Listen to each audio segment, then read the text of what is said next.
The key didn't fit. I turned it twice, then 3 times, my hand shaking against the cold brass.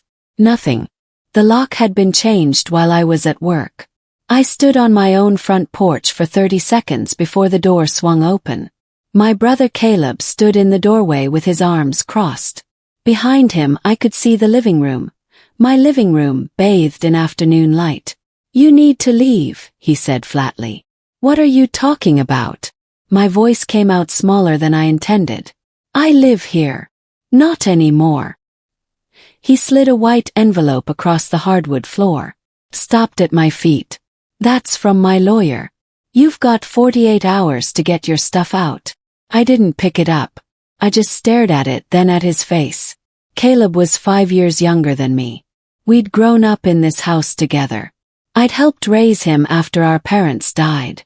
And now he was looking at me like I was a stranger. "Caleb, what is this?" Yes. But he was already closing the door. My hands trembled as I opened the envelope in my car. The letterhead was official. The letter claimed that Caleb was the sole owner of the property at 847 Ashwood Drive, our house, and that my residency had been terminated immediately. But something was wrong. The signature at the bottom looked rushed. The T in Thomas curved in a way that didn't match the rest of the letterhead. I zoomed in on my phone. The letter claimed he was from Harrison and Associates, but when I searched the name, nothing came up.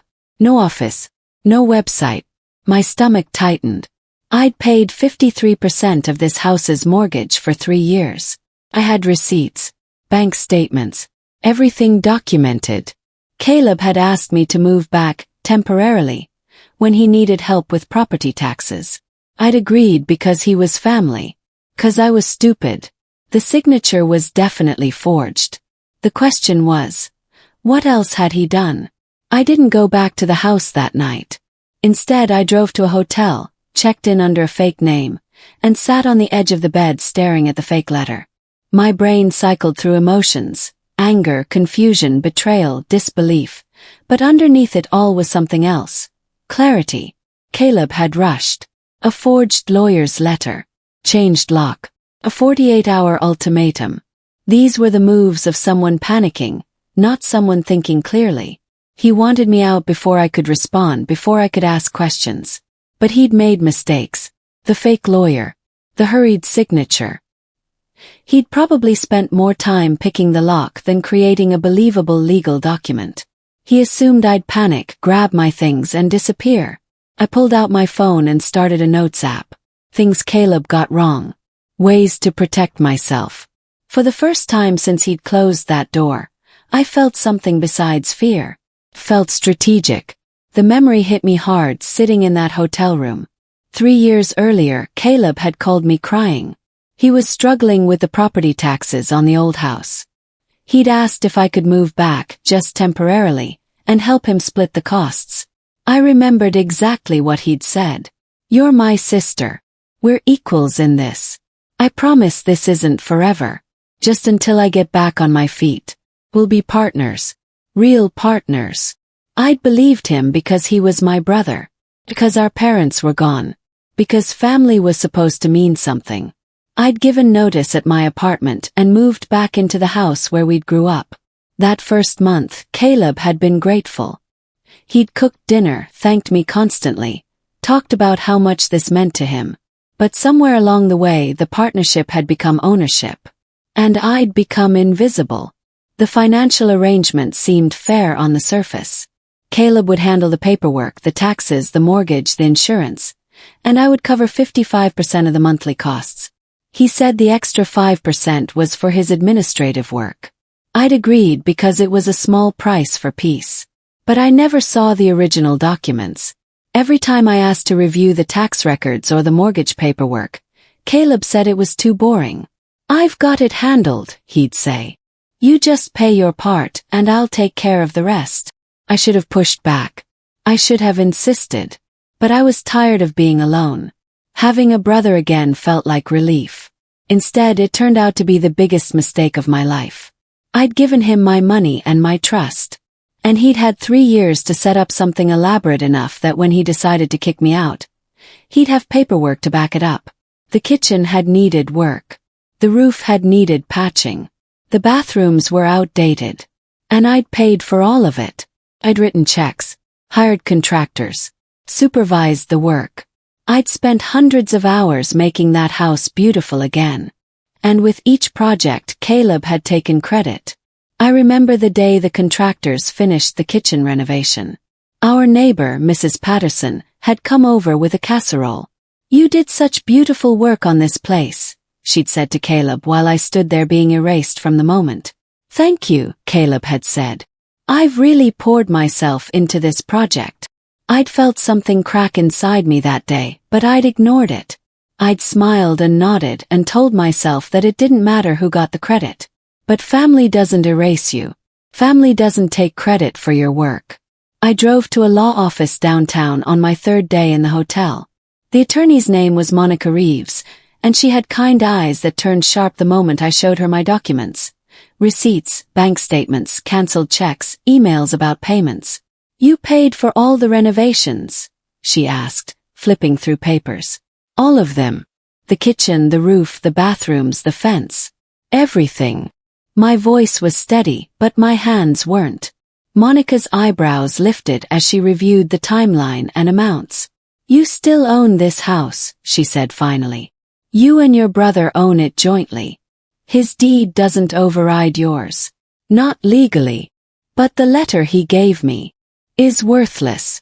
It's not from any lawyer I can find. The signature is forged." I felt something shift inside my chest. Not relief exactly, but the beginning of clarity. The beginning of power. "What do we do?" asked. Monica smiled.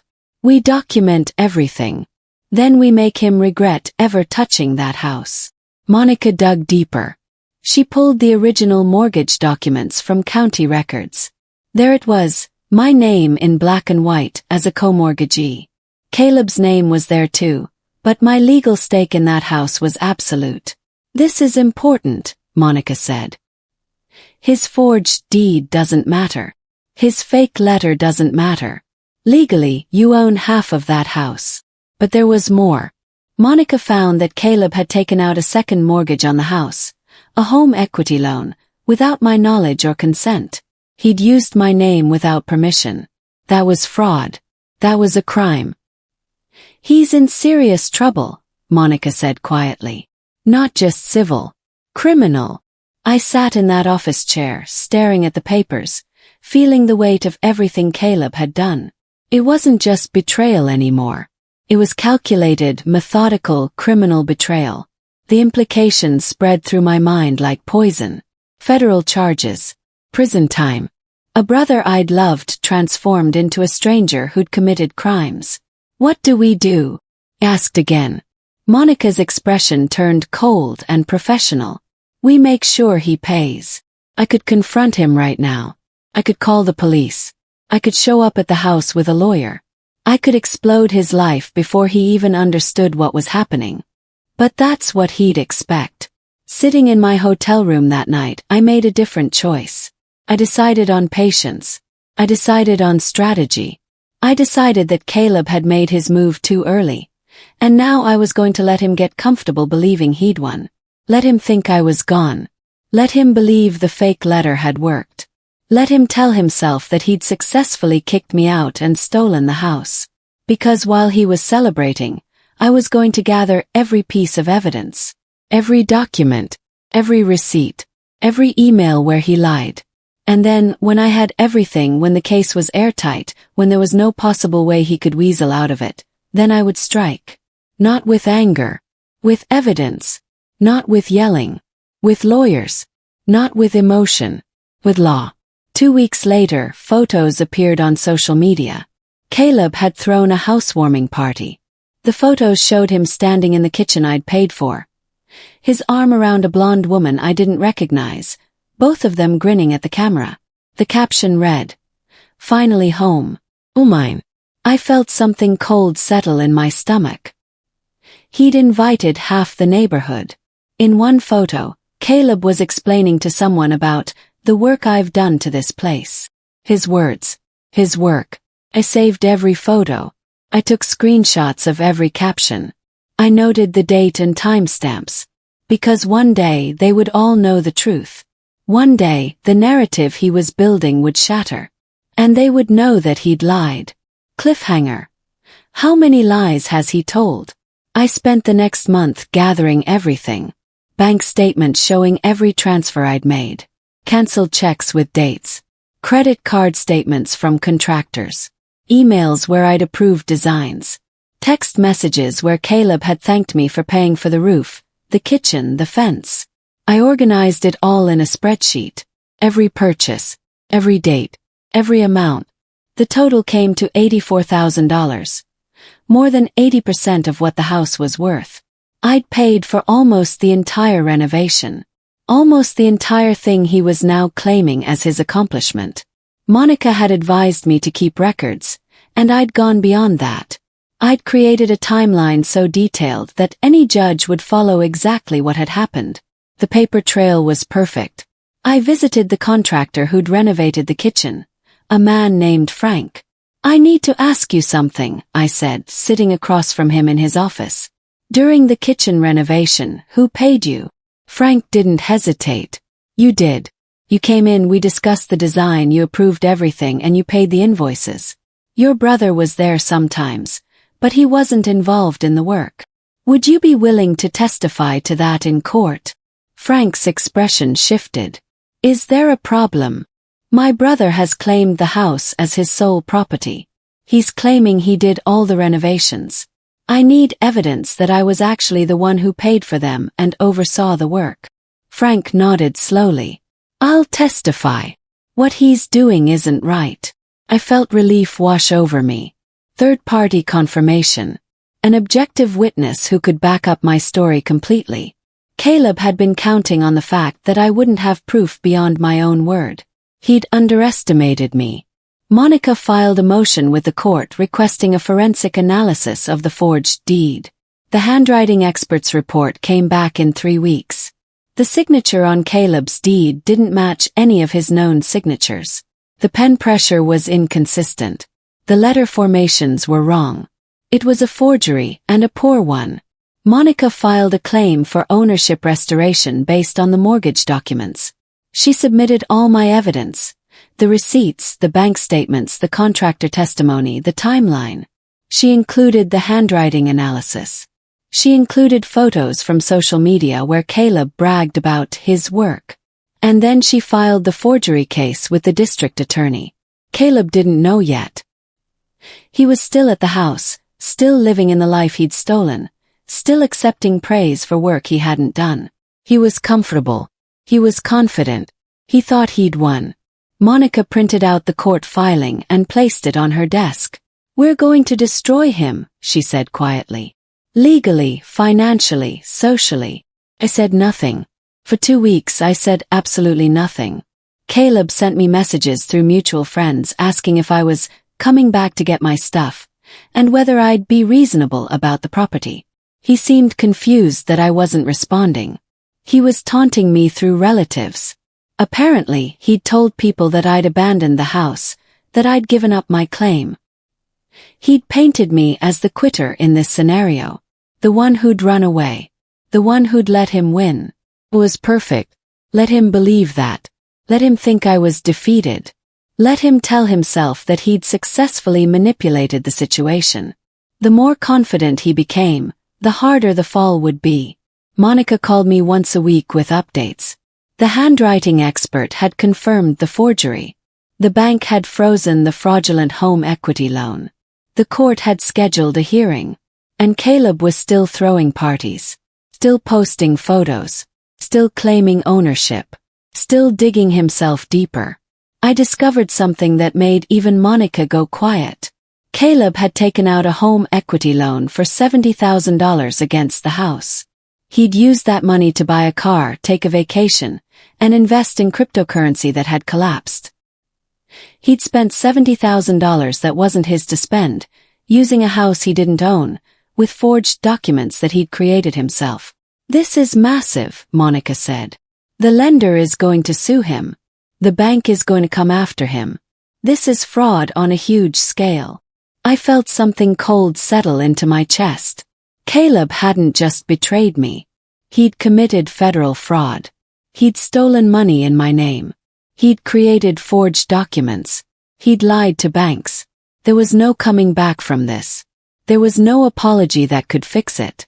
The financial institutions were now involved, which meant this had transcended personal betrayal and entered the realm of serious criminal liability. Every bank, every federal agency, every prosecutor would now be looking at Caleb's entire financial history, questioning every transaction, demanding explanations he couldn't provide. He'd crossed a line that couldn't be uncrossed. And the best part, he still didn't know.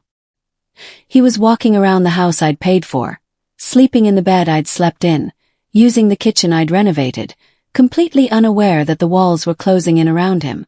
Monica leaned forward on her desk, her fingers steepled together. "The cryptocurrency angle is particularly damaging," she said. "He can't claim he needed the money for emergencies or necessities. He gambled with funds he obtained through forgery. That's deliberate, predatory fraud."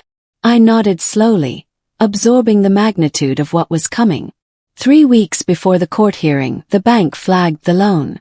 The lender's audit team had noticed the inconsistencies, the signature problems, the ownership discrepancies, the fact that the person on the mortgage documents didn't match the person who'd taken out the loan.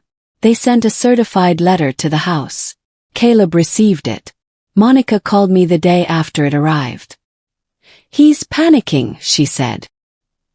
"He showed up at the bank today trying to explain the discrepancies. He's claiming he didn't know the deed was invalid. He's claiming there was a miscommunication. Is it working?" "No. The bank has copied the district attorney. Federal fraud charges are being prepared." For the first time I felt the weight of what I was doing. I was destroying my brother. His life was about to end. But then I remembered the locked door, the fake letter, the kitchen where he'd taken credit for my work.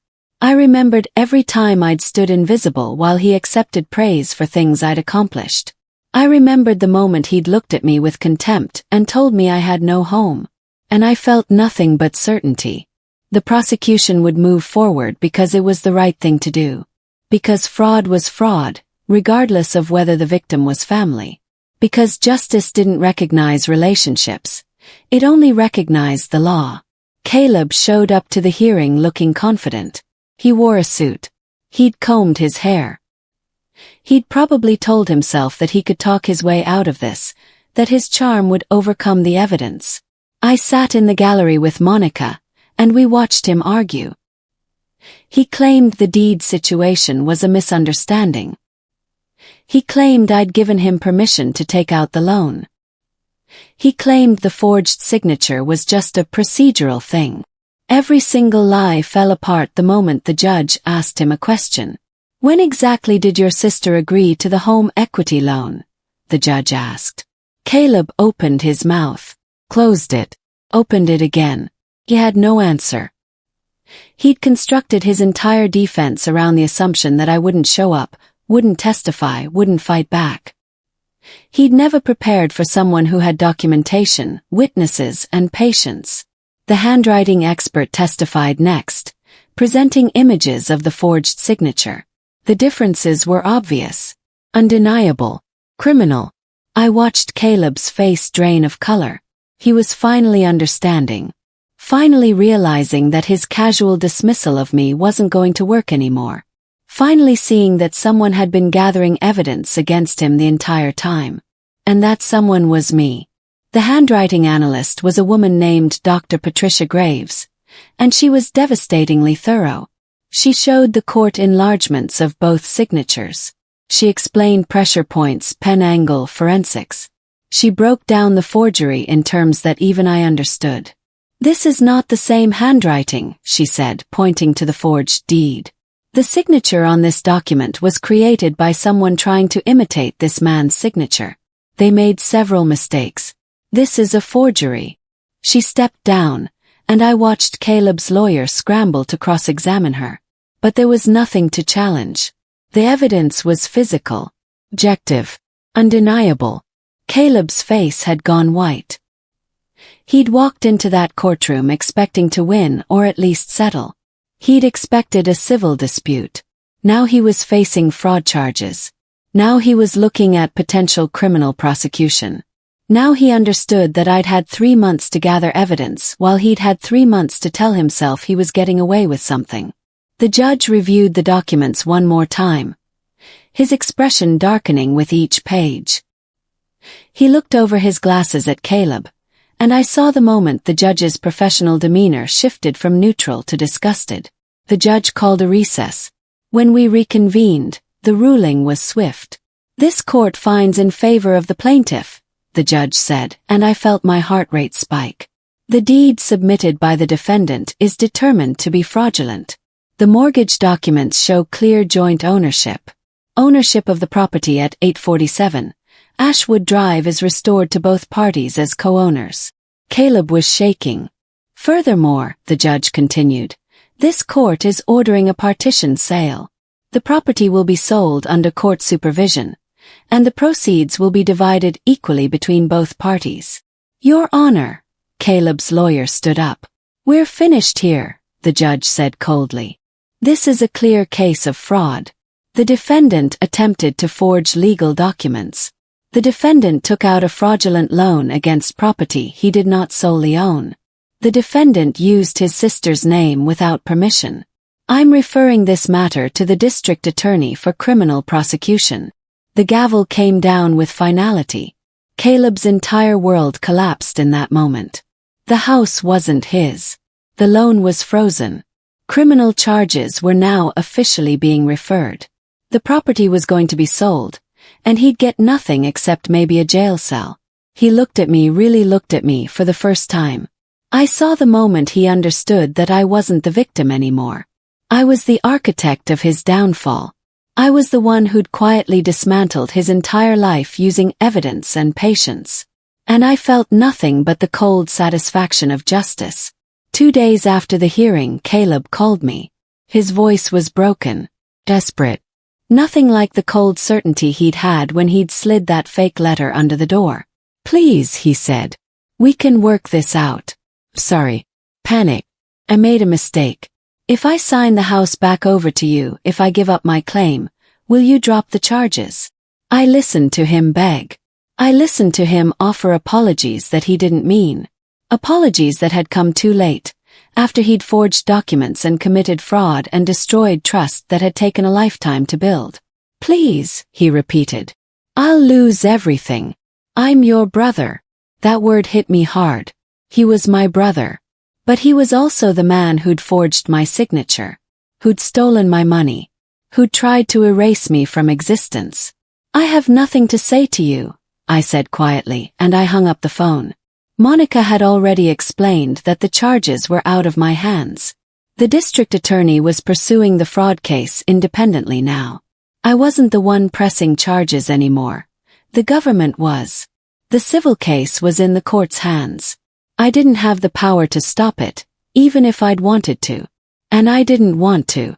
Because letting him off would send the message that fraud was acceptable as long as you apologized afterward. It would tell him that betraying family didn't have real consequences. It would suggest that I'd made a mistake in standing up for myself. And I'd never regret that. The court ordered the partition sale to proceed immediately. The house was appraised at $500,000. It would be sold to the highest bidder, and the proceeds would be split equally. Caleb would get $250,000, minus legal fees and the amount he'd fraudulently borrowed. After court costs, his share would be closer to $100,000. His greed had cost him money. His dishonesty had cost him everything else. He filed 2 appeals, both of which were denied. He tried to claim the judge was biased. He tried to argue the handwriting analysis was faulty. None of it worked. Appeals courts didn't overturn findings of fraud without substantial new evidence. And Caleb had nothing. The judgment was final. The house would be sold. I received a notice that the realtor had been appointed. The for sale sign was being installed.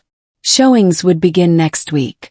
By the end of the month, my childhood home would belong to a stranger. should have made me sad. Instead, I felt liberated. The house had stopped being a home the moment Caleb changed the locks. Now it was just a building that needed to be liquidated, and the proceeds needed to be divided fairly. The house sold in 1 week. A family with 2 kids bought it for $515,000. They were excited about the renovations, the kitchen, the roof, the bathrooms. They didn't know that every beautiful thing had been purchased with my money. Every renovation had been managed by my hands. Every improvement had been my sacrifice. But I knew. And the court knew. The judge knew. The lawyers knew. Frank the contractor knew. The house closed on a Thursday in September. A new chapter began for the family who now owned it. They would live with the benefits of work I'd paid for, in rooms I'd designed, surrounded by improvements I'd funded.